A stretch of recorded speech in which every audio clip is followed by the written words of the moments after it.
And our next speaker is Dr. Alissa Deming, who completed her doctorate in veterinary medicine with a focus in aquatic animal medicine and a PhD in comparative diagnostic and population medicine at the University of Florida.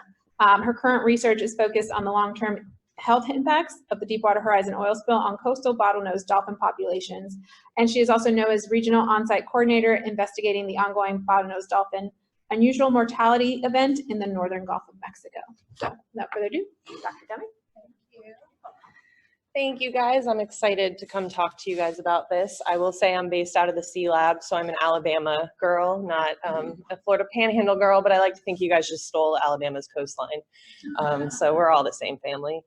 I am the veterinarian for the Alabama Marine Mammal Stranding Network, and we do a lot of research at the Sea Lab associated with the health of the population of animals, not just in Alabama, but across the Northern Gulf. And so today I'm going to be talking to you a little bit about that. Just so you guys know, if you aren't familiar with the stranding networks in this area, Emerald Coast Wildlife Refuge is who does marine mammal strandings that happen in this Pensacola area, and then Gulf World does strandings a little bit further over closer to Panama City. But if for any reason you guys come across a dolphin or a manatee in distress or any kind of marine mammal, you can either give Emerald Coast a call, or we have a number 1877 Whale Health, and I have these little dolphin magnets with the numbers on it to remind you of that. You can give us a call, and then we either pick up carcasses or respond to live strandings, and that's where we get the samples that we'll be talking about today. So it's really important to report those things. It may be just a dead stinky dolphin to you, but to us that's gold. So I'm going to try and do a general overview so everyone kind of understands the impacts of the oil spill of the dolphins across the Northern Gulf. We're mostly going to be focusing on Louisiana, Mississippi, and Alabama because that's where a lot of the work was done. But the unusual mortality event associated with the deaths and the oil spill spanned all the way over to Taylor County. So the Panhandle was a part of that. So I don't want to be leaving you guys out here in Florida, but most of the stuff, the work that's been done that we'll be talking about today was a little bit further west of here. So these handouts are great. If you guys haven't read through them, this should be your nighttime reading if you're really interested in this. And I will be talking a lot about the stuff that is in here. So if you guys want to know further information, you can get these online as well. So they're really, really useful. And I'll be going through some of this stuff and then talking about some current research we're doing. Before I get started, let's define some terms so we're all on the same page. So a marine mammal unusual mortality event is because marine mammals are protected by the federal government. The Marine Mammal Protection Act was passed in 1972. NOAA has been tasked with monitoring marine mammal population health. And in the 1990s, they realized occasionally there's these very large die-offs of marine mammal populations that require immediate response to determine the cause, and then trying to do things to mitigate potential large die-offs in the future. So those events are now termed unusual mortality events. There's several criteria that have to be hit in order to declare an unusual mortality event, and then it becomes a federal investigation. So we'll be talking about the unusual mortality event associated with the oil spill, which occurred between 2010 and 2014 for the dolphin unusual mortality event. There has been a gap in unusual mortality events. So from 2014 to 2018-19, we've been pretty good. But now we are currently in another one that's not associated with an oil spill. But just so you guys know, we're talking about the oil spill one today. This is a image from a publication that shows all of the unusual mortality events that have happened in the Gulf of Mexico with marine mammals, so any marine mammal unusual mortality event since the mid-90s to today. So throughout the Gulf of Mexico, since the mid-90s, we're on event number 13 right now. So the oil spill was number 12. And just to zoom in a little bit closer, we all are familiar now with where the oil spill happened, but the coastline that was impacted spanned from Barataria Bay in Louisiana all the way across to Taylor County eastward as an eastward border. So we'll be talking about the animals associated with that. There has been a lot of work, and I need to give credit to the various different stranding networks involved in this, as well as NOAA, the National Marine Mammal Foundation. There's been a lot of GOMRI funding and NERDA funding that has gone into doing this research. And the live animal health assessments that we've been doing have been really important in understanding the impacts of animals where there was a high morbidity, which means there was an impact on those animals' health, but they didn't die. So that's the value of doing health assessments. And then stranding response is when we pick up carcasses from the beach, and then we can do what's the equivalent of an autopsy on those animals to collect samples to better understand the health impacts that the oil had. So a lot of the data we'll be talking about today comes from stranded animals that are deceased, but a lot of the information we'll be talking about as well comes from those health assessments from the live animals.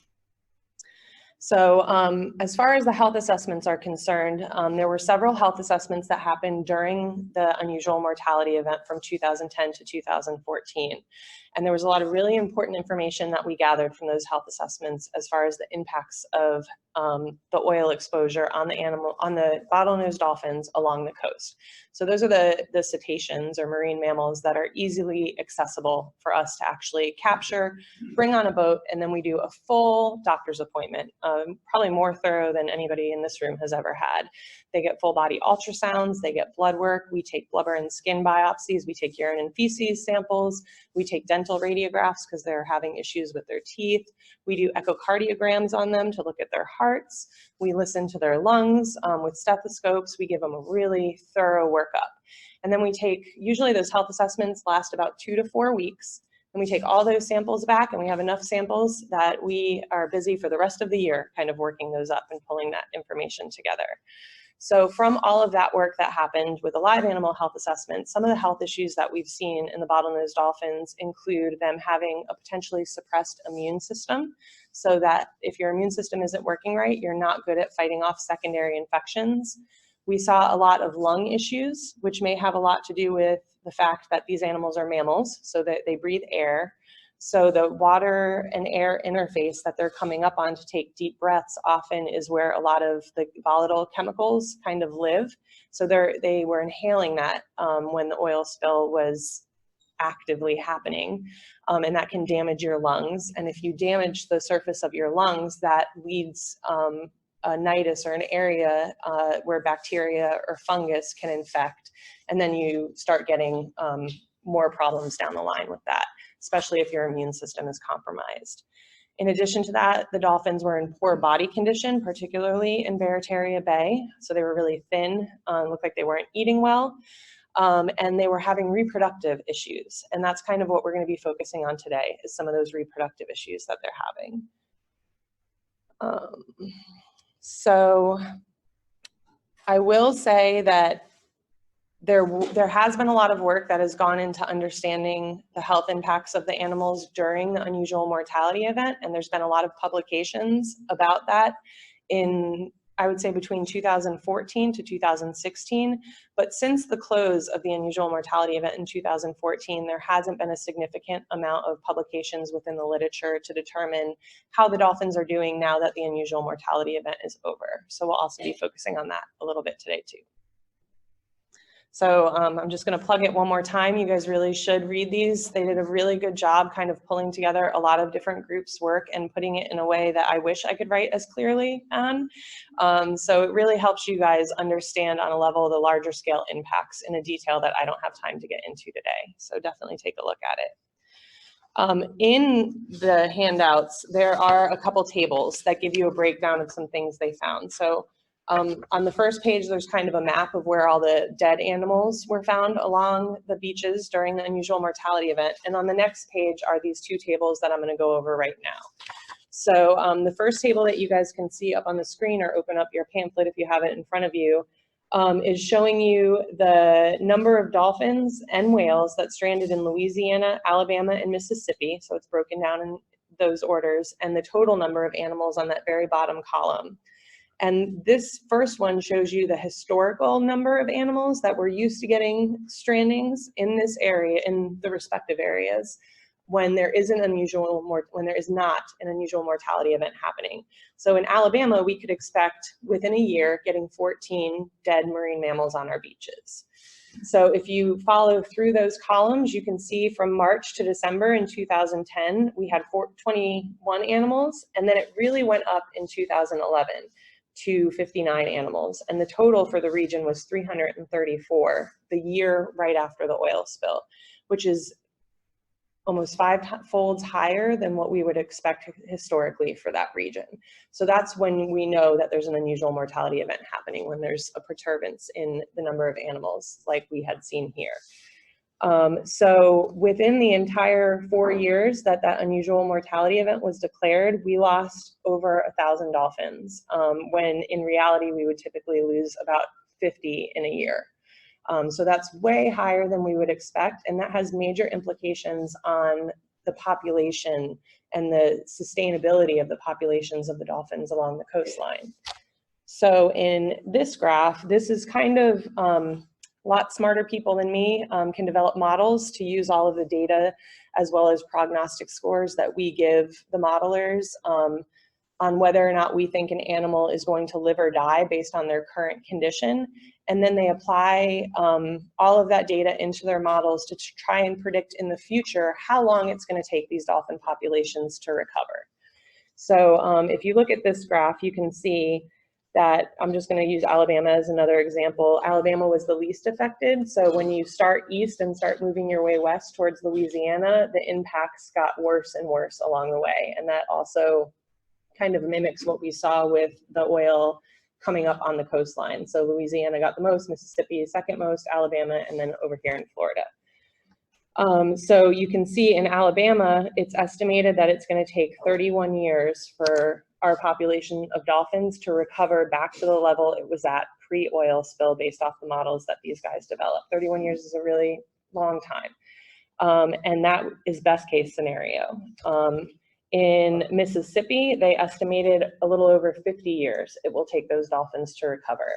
And then that is also paired with the giant asterisks of these animals are seeing other threats to the population. So this oil spill was just a snapshot in time, almost kind of an anomaly, at least in this area, thankfully, and hopefully it won't be happening for a very long time again. But there can be other things like the current unusual mortality event we're in right now, which are going to mess up the projections of these models. So this is best case scenario, but we're already in another unusual mortality event.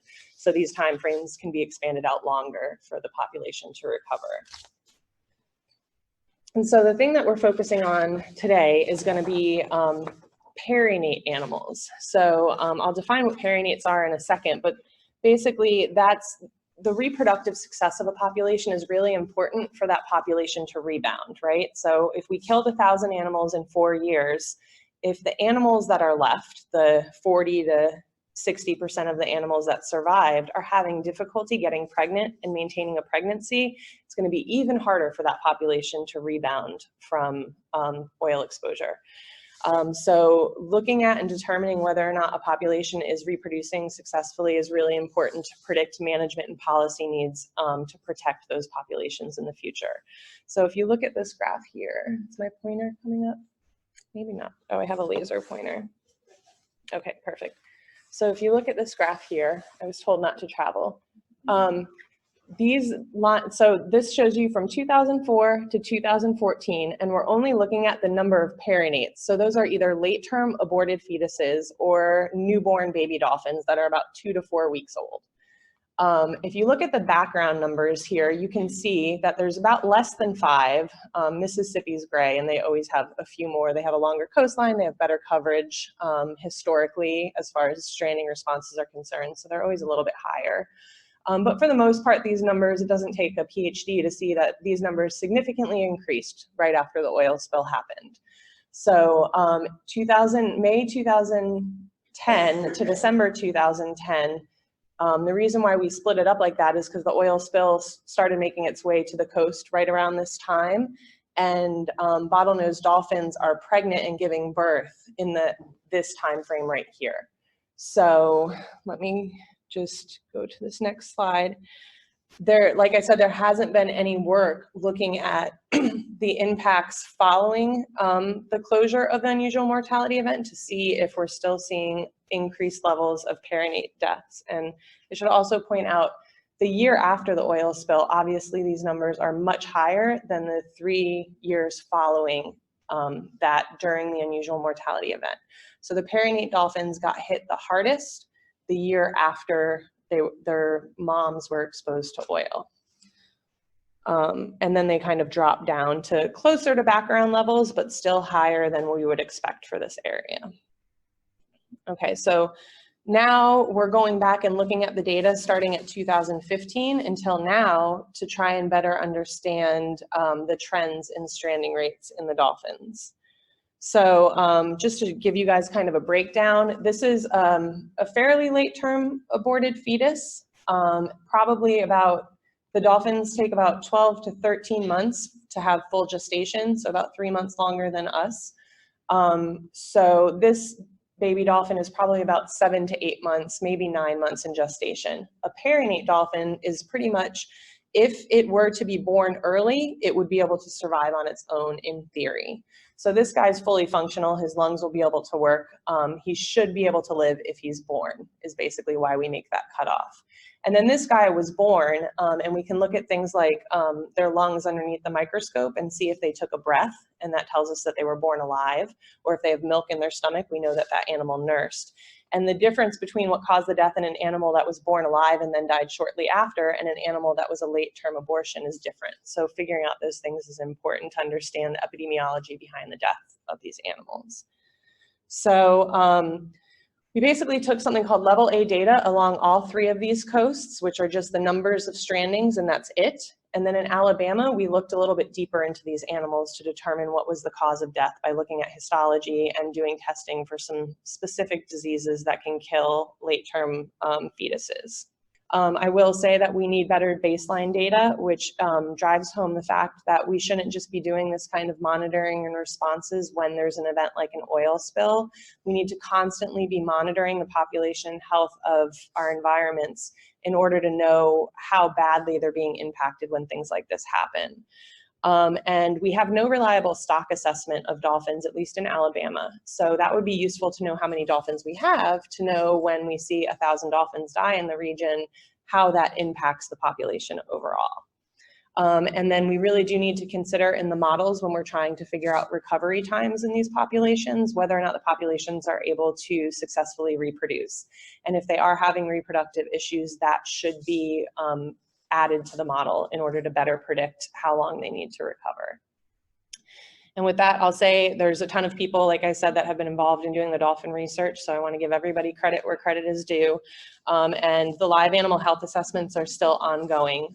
So we'll do our best to kind of monitor the sublethal effects in the live animals, as well as taking the opportunity in the carcasses that wash up to try and figure out if there's any lingering effects of the oil exposure in these animals. And I think that's all I have for you.